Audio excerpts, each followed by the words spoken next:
నమస్కారం అందరికీ. నా పేరు Vineeta Mamilla, senior nutritionist, Nutriful NTR trust. ఇవాళ మనము Indian council of medical research మరియు నేషనల్ ఇన్స్టిట్యూట్ ఆఫ్ న్యూట్రిషన్ వారు సిఫారసు చేసిన 17 మార్గదర్శకాల గురించి తెలుసుకుందాం. You are what you eat అంటే దీని అర్థం తెలుసా మీకు? అంటే మీరు ఏంటి అనేది మీరు తినే ఆహారంపై నిర్ధారపడి ఉంటుంది. కాబట్టి మంచి ఆరోగ్యాన్ని కాపాడుకోవడానికి అన్ని ముఖ్య పోషకాలను సరైన మోతాదులో తీసుకోవడం అనేది అవసరం. బిడ్డ తల్లి గర్భంలో ఉన్నప్పటి నుంచి ముసలి వయసు వరకు పోషణ అనేది కీలక పాత్ర వహిస్తుంది.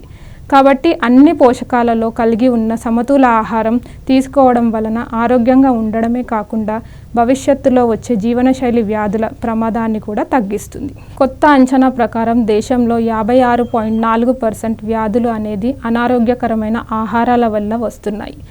చక్కెరలు మరియు కొవ్వులతో నిండిన ప్రాసెస్ చేసిన ఆహారాలు ఎక్కువ తినడం, శారీరక శ్రామికం తగ్గడం వల్ల మైక్రోన్యూట్రియంట్ లోపము మరియు అదనపు బరువు పెరగడము మరియు జీవనశైలి వ్యాధులు వస్తున్నాయి. ఈ వ్యాధుల సమస్య నుంచి పరిష్కరించడానికి భారత వైద్య పరిశోధన మండలి ICMR మరియు జాతీయ పోషక సంస్థ NIN 17 మార్గదర్శకాలను జారీ చేశాయి. ఇవి ప్రధాన పోషకాలు అవసరాలను తీర్చడం మరియు అదనపు బరువు, డయాబెటీస్ వంటి అనారోగ్యకరమైన వ్యాధులను నివారించడం కోసం రూపొందించబడ్డాయి. ఇప్పుడు ఆ 17 మార్గదర్శకాల గురించి తెలుసుకుందాం. మొదటిది, eat a variety of food to ensure a balanced diet. సమతుల ఆహారం అనగా బ్యాలెన్స్ డైట్.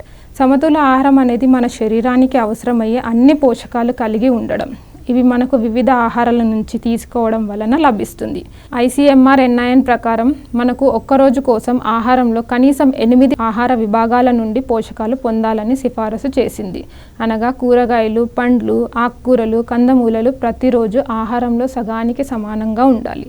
మిగతా భాగం ధాన్యాలు మరియు చిరుధాన్యాలు, పప్పు ధాన్యాలు, గింజలు, పాలు మరియు పాలు పదార్థాలతో నిండి ఉండాలి. ఇప్పుడు మనం రెండవ గైడ్ లైన్ గురించి తెలుసుకుందాం. Ensure provision of extra food and health care during pregnancy and lactation. గర్భిణీ స్త్రీలు మరియు బాలింతల్లో పోషకాహార అవసరం అనేది ఎక్కువ ఉంటుంది. తన సొంత పోషక ఆహార అవసరమే కాకుండా శిశువు అభివృద్ధికి కూడా అధిక పోషకాల అవసరం ఉంటుంది. తాను రోజు తీసుకునే ఆహారంతో పాటు అధిక ఆహారం తీసుకోవాలి ఆరోగ్యకరమైన బిడ్డను జన్మ ఇవ్వడానికి. గర్భం దాల్చిన వెంటనే ఆహారంలో జాగ్రత్తలతో పాటు డాక్టర్ని సంప్రదించి సలహాలు పాటించాలి. ఇంకా ఐరన్, ఫాలిక్ యాసిడ్ సప్లిమెంట్స్ అనేది తప్పగా తీసుకోవాలి.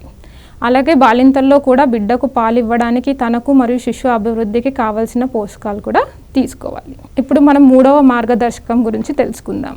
Ensure exclusive breast feeding for the 6 months and continue breast feeding till 2 years and beyond. తల్లి పాల నుంచి పిల్లలకు పోషకాలు పుష్కలంగా లభిస్తాయి. పాపాయికి మొదటి 6 నెలల్లో అవసరమయ్యే పోషకాలన్నీ సరైన మోతాదులో తల్లిపాల నుంచి సంపూర్ణంగా అందుతాయి. అంతేకాకుండా శిశువుకు సులభంగా జీర్ణం అవుతుంది కూడా. మొట్టమొదట వచ్చే తల్లిపాలలో కొలెస్ట్రాల్ ఉంటుంది. ఇవి బిడ్డకు పుట్టగానే తాపాలి మరియు ఇందులో ఇమ్యూనోగ్లోబిన్ A సమృద్ధిగా లభిస్తుంది. అలాగే ఇందులో ఇతర యాంటీబాడీస్ కూడా ఉంటాయి. ఇవి ఇన్ఫెక్షన్స్ని నివారించి రోగప్రతికార శక్తిని పెంచడమే కాకుండా మంచి మానసిక అభివృద్ధిని అందిస్తుంది మరియు దీర్ఘకాల ఆరోగ్య లాభాలను కూడా అందిస్తుంది. 2 సంవత్సరం పాటు తల్లి పాలు కంటిన్యూ చేయగలిగితే మరీ మంచిది. ఈలోపు శిశువు ఆహారంలో వివిధ ఆహార పద్ధతులను అలవాటు చేయాలి. ఇప్పుడు మనం 4వ మార్గదర్శకం ఏంటో చూద్దాం. Start feeding homemade semi solid complementary foods to the infant soon after 6 months of age. 6 నెలల వయసు తర్వాత తల్లి పాలు బిడ్డ ఎదుగుదలకు సరిపోవు. కాబట్టి ఇంట్లో తయారు చేసే ఆహారాలను ప్రారంభించడం అవసరం. బిడ్డ అభివృద్ధి కొరకు తల్లి పాలతో పాటు సరైన మోతాదులో ఇంట్లో పరిశుభ్రంగా తయారు చేసిన ఆహారంని ఇవ్వాలి. చిన్నప్పటి నుంచే పోషకకరమైన ఆహారపు అలవాట్లు చేయాలి. ఉదాహరణకు కిచిడి, ఇంకా ఉడకపెట్టిన అన్ని రకాల కాయగూరలు, పండ్లు అనేది చిన్నప్పటి నుంచే అలవాటు చేయాలి. ఇలా చేస్తే పెద్ద అయ్యాక కూడా అన్ని ఆహారాలు తీసుకుంటారు పిల్లలు. ఇప్పుడు మనం 5వ మార్గదర్శకం ఏంటో చూద్దాం. Ensure adequate and appropriate diets for children and adolescents both in health and sickness. పిల్లల్లో ఎదుగుదల ఎక్కువ ఉంటుంది కాబట్టి సమతుల ఆహారం మరియు రోజువారీ శారీరక వ్యాయామం అనేది ఉత్తమ శరీర ఎదుగుదల కోసం అవసరం. ఇంకా యుక్త వయస్కులకు కూడా ఎక్కువ పెరుగుదల ఉంటుంది కాబట్టి సరైన పోషకాలు కలిగిన ఆహారం ఇవ్వాలి వీళ్ళు ఆరోగ్యంగా ఉండడానికి. ఇప్పుడు మనం 6వ మార్గదర్శకం గురించి చూద్దాం. Eat plenty of vegetables and legumes. తాజా పండ్లు మరియు కూరగాయల్లో ఎక్కువ మైక్రోన్యూట్రియంట్స్ ఉంటాయి. ఇవి రోజు సరైన మోతాదులో తీసుకుంటే పోషకాల లోపాలు అనేవి ఉండవు. అంతేకాకుండా వివిధ రంగుల పండ్లు మరియు కూరగాయల్లో వివిధ ఔషధ గుణాలు ఉంటాయి. ఇది గట్ హెల్త్ని మెరుగుపరుస్తుంది, ఇంకా రోగ నివారక శక్తిని పెంచి ఇన్ఫెక్షన్ నుంచి కాపాడుతుంది మరియు జీవన శైలి వ్యాధులు రాకుండా సాయం చేస్తుంది. ఇప్పుడు మనం 7వ మార్గదర్శకం ఏంటో చూద్దాం. Use oils or fats in moderation. Choose a variety of oil seeds, nuts, nutri-cereals and legumes to meet daily needs of fats and essential fatty acids. నూనె మరియు నూనె పదార్థాలు తక్కువ మోతాదులో వాడుకోవాలి. అలాగే వంట పద్ధతిలో కూడా మనం ఎక్కువ వేపుడు కూరగాయలు కాకుండా ఉడకపెట్టినవి, తక్కువ నూనెతో వండడం, గ్రిల్ చేయడం, సాటెడ్ కూరగాయలు చేయడం లాంటి పద్ధతులతో వండితే నూనె వాడడం అనేది తగ్గుతుంది.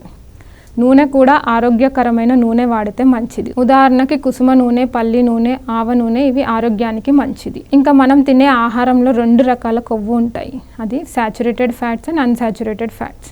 అన్సాచురేటెడ్ ఫ్యాట్ అని ఆరోగ్యకరమైనది. అది మనకు నట్స్ అనగా బాదాం, పిస్తా, అక్రోట్లు, గుమ్మడి గింజలు, కుసుమ గింజల్లో లభిస్తుంది. సాచురేటెడ్ ఫ్యాట్స్ అనేది ఆరోగ్యానికి మంచిది కాదు. ఇవి పామ్ ఆయిల్, డాల్డా వాటిలో ఉంటుంది. ఇవి ఆహారంలో వాడకూడదు. సాచురేటెడ్ ఫ్యాట్స్ అనేవి ఎక్కువ వాడితే గుండె జబ్బు వచ్చే అవకాశాలు ఉంటాయి. ఇప్పుడు మనం 8వ మార్గదర్శకం గురించి చూద్దాం. Obtain good quality proteins and essential amino acids through appropriate combination of foods and avoid protein supplements to build muscle mass. సాధారణంగా పెద్దవాళ్ళకు 60 నుంచి 70 గ్రాముల ప్రోటీన్ అనేది అవసరం. అందుకు మీరు సరైన ఆహారం నుంచి నాణ్యమైన ప్రోటీన్ మీరు తీసుకుంటే ప్రోటీన్ అవసరాలను సప్లిమెంట్స్ వాడకుండా పూర్తి చేయొచ్చు. ఆహారంతో పాటు సరైన వ్యాయామం చేస్తూ కండరాలు పెంచుకోవాలి. ఇంకా NIN మార్గదర్శకాల ప్రకారం ప్రోటీన్ సప్లిమెంట్స్ వాడకపోవడమే మంచిది. మాంసాహారం సేవించే వాళ్ళకు ప్రోటీన్ అవసరం అనేది సులభంగా పూర్తి చేయొచ్చు. కానీ శాకాహారం సేవించేవారు ప్రతిరోజు ఆహారంలో ధాన్యాలు, పప్పు ధాన్యాలు, పాలు మరియు పాలు పదార్థాలు ఆహారంలో తీసుకుంటే సరిపోతుంది. ఇప్పుడు మనం 9వ మార్గదర్శకం గురించి చూద్దాం. Adopt a healthy lifestyle to prevent abdominal obesity, overweight and overall obesity. ఇవాళ రేపు జీవనశైలి మార్పుల వలన పొట్ట చుట్టూ కొవ్వు మరియు ఊబకాయంతో బాధపడుతున్నారు. ఎక్కువ అనారోగ్యకరమైన ఆహారం తీసుకోవడం మరియు తక్కువ వ్యాయామం చేయడం వలన కొవ్వు అనేది బాడీలో పేరుకుపోతుంది. దీనితో పాటు ఎక్కువ చక్కెర, కొవ్వు ఇంకా ఉప్పు ఉండే ప్రాసెస్డ్ ఫుడ్స్ తీసుకోవడం వల్ల కూడా ఊబకాయం రావడానికి కారణం. ఇది ఇలాగే కొనసాగిస్తే జీవన శైలి వ్యాధులు అనగా షుగర్ వ్యాధి, గుండె జబ్బు, ఫ్యాటీ లివర్, రక్తపోటు వచ్చే అవకాశం ఉంటుంది. అందుకని సమతుల ఆహారం తీసుకోవాలి. అంతేకాకుండా రోజు వ్యాయామం చేస్తూ చురుగ్గా ఉండాలి. ఆరోగ్యకరమైన జీవన శైలిని పాటిస్తూ ఊబకాయం మరియు జీవన శైలి వ్యాధి నివారించాలి. ఇప్పుడు మనం 10వ మార్గదర్శకం గురించి చూద్దాం. Be physically active and exercise regularly to maintain good health. రోజు శారీరకంగా చురుగ్గా ఉంటూ మరియు క్రమం తప్పకుండా వ్యాయామం చేస్తూ ఆరోగ్యాన్ని కాపాడుకోవాలి. ఇలా చేయడం వలన బరువు పెరగకుండా ఉంటుంది మరియు కండరాలు, ఎముకలు కూడా బలంగా ఉంటాయి. అందుకని మీకు ఉన్న సమయంలోని కాస్త సమయం వ్యాయామానికి కేటాయించాలి. ఇప్పుడు మనం 11వ మార్గదర్శకం గురించి చూద్దాం.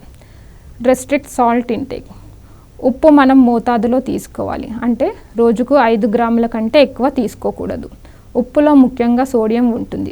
సోడియం ఎక్కువ తీసుకోవడం వలన రక్తపోటు మరియు గుండె వ్యాధులు వచ్చే అవకాశం ఉంటుంది. అందుకు వంటలో కూడా ఉప్పు మోతాదుగా వేసి చేసుకోవాలి.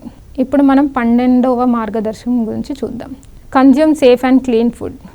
మనం తినే ఆహారం పైన మన ఆరోగ్యం ఆధారపడి ఉంటుంది. సురక్షితమైన మరియు శుభ్రమైన ఆహారం సేవించడం ఆరోగ్యానికి మంచిది. బయట నుంచి తీసుకొని వచ్చే ఆకుకూరలు, కాయగూరలు, మాంసము, పళ్ళు వీటిని తేగానే శుభ్రం చేసి ఎప్పటికప్పుడు వాడుకోవాలి.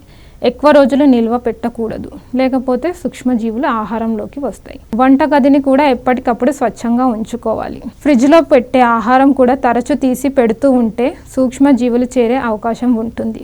దీనివల్ల జీర్ణ వ్యవస్థ దెబ్బతింటుంది, ఇంకా ఆహార జనిత వ్యాధులు వచ్చే అవకాశం ఉంటుంది. అందుకే సాధ్యమైనంత వరకు ఆహారం నిల్వ పెట్టకండి.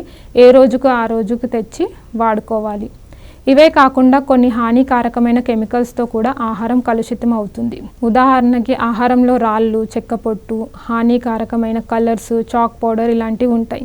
అందుకే మంచి సర్టిఫైడ్ నాణ్యమైన ఆహారం మార్కెట్ నుంచి ఎంచుకొని తీసుకోవాలి. ఇంకా ఫుడ్ లేబుల్స్కి కూడా చదవడం అలవాటు చేసుకోవాలి. ఇప్పుడు మనం 13వ మార్గదర్శనం గురించి చూద్దాం. Adopt appropriate pre cooking and cooking methods.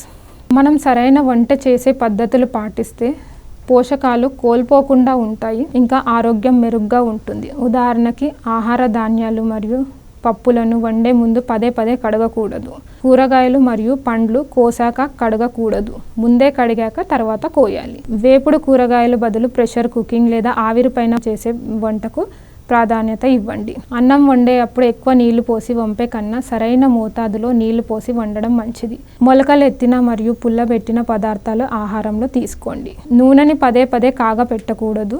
వంట చేయడానికి అల్యూమినియం నాన్ స్టిక్ పాత్రలు వాడకుండా స్టీల్ మరియు మట్టి పాత్రలు వాడడం మంచిది. ఇప్పుడు మనం 14వ మార్గదర్శకం గురించి చూద్దాం. Drink adequate quantity of water. సాధారణంగా ఒక మనిషి రోజుకి 8 గ్లాసులు నీళ్లు తాగితే మన శరీర అవసరాలు పూర్తి అవుతాయి. మనం రోజు కావాల్సినంత నీళ్లు త్రాగితే బ్లడ్ సర్క్యులేషన్ మంచిగా అవుతుంది, ఇంకా శరీరంలోని వ్యర్థ పదార్థాలు బయటపడతాయి, ఇంకా శరీర తాపమానం కూడా నియంత్రణలో ఉంటుంది, ఇంకా కొన్ని వ్యాధుల నివారణలో తోడ్పడుతుంది. ఇప్పుడు మనం 15వ మార్గదర్శకం గురించి చూద్దాం.